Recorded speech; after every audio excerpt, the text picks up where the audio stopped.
hari. O Panginoon kong Diyos, idinadalangin ko sa iyo na iyong pabalikin sa kanyang kaluluwa ng batang ito.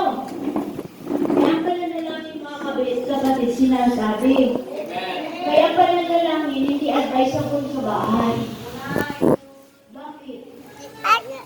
Kasi pagka sa bahay, ang tendency matulog kahit nakaloob.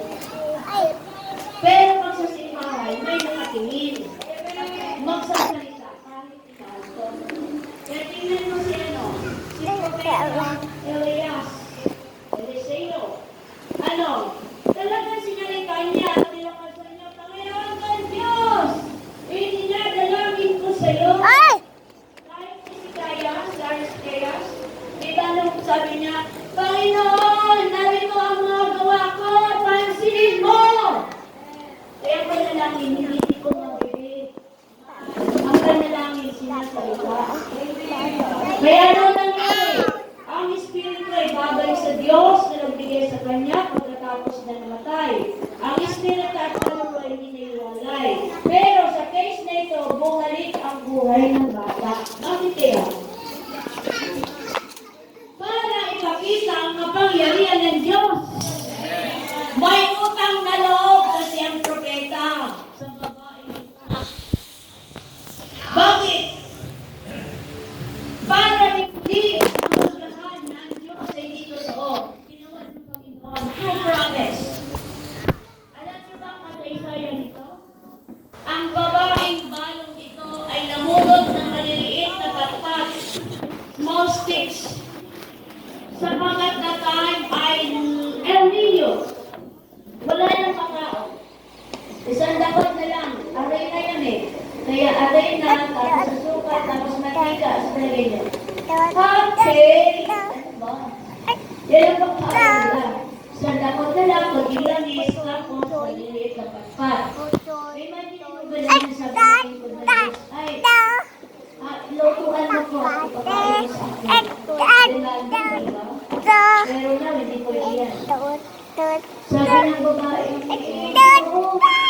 ito na lang po ang mga pagkain. Ibibigay ko, paano kami? Kumbaga, last food, last breath, itay na lang ang kamatayan. So, bakit? Bakit ka lang ang propeta eh? Gawin mo lang. Napagatanto ng babae. Imagine niyo sa tulog ka lang, alam na niya. Subo na niya. Hindi pa na kaya mga kapatid, ginawa nung ginawa niya, busog na, sabi niya,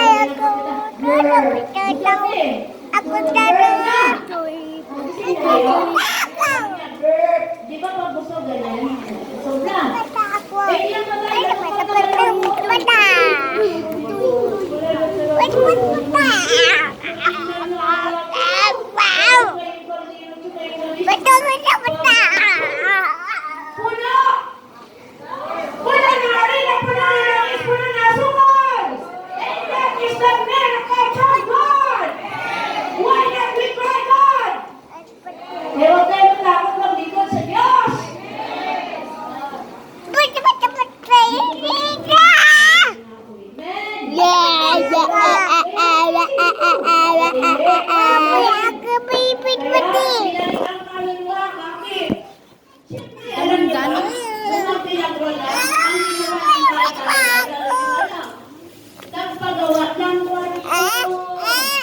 Labas kayo, maingay kayo.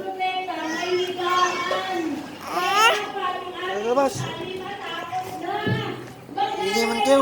Kayo mag-ingay ah. Opo. Huwag ka din magsilog.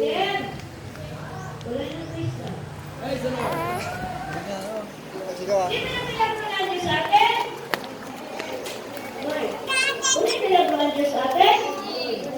Sino meron? Praise the Lord. Praise the Lord. Kaya, yaman ang bilado. Okay, balik tayo. Samantala, ang kaluluwa ay iba sa katawan. Sandala natin yan. Putoy.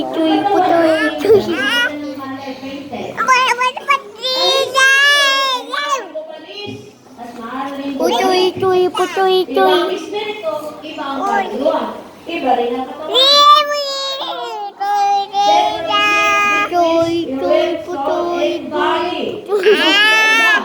Ang tatlong ito ay hiwalay na identity.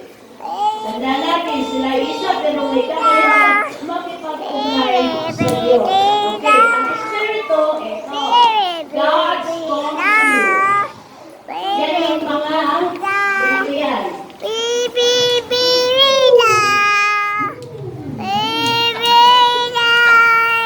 Bakit? Gumaan si Pastor. Oh, Brad, dati ko sa mo. Pero take note, don't provoke man Diyos ay magalit. Please, pakiusap. Kung kayo magagawa na hindi sa iyo sa kalooban ng Diyos, huwag na kayong mag-post sa Facebook. Hindi ako ang tinatawag niyo babalik.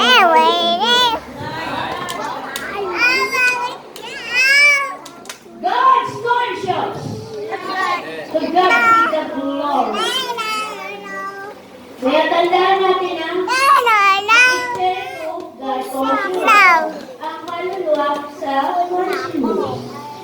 Pero makapapray na lang very lotion. Ano kayo? 60 anyos naging 35? Ano? Self-conscious. Nandiyan ako, uy. Mag-MC ko hindi. Self-conscious. Ang nagbibigay ng self-conscious ay ang kaluluwa. Eto na. Tandaan natin na nilikha ng Diyos ang hayop, iba kaysa sa tao. Ang hayop, eto. Lahat ng buhay ay mula sa Diyos. He is the life giver. Siya ang may kontrol ng lahat ng buhay, tao, hayop, o halaman. Kaya nasabi sa Roma 14, talata 7, walang namamatay sa kanyang sarili lamang. Tandaan natin yan. Sapagkat Diyos ang nagpapasya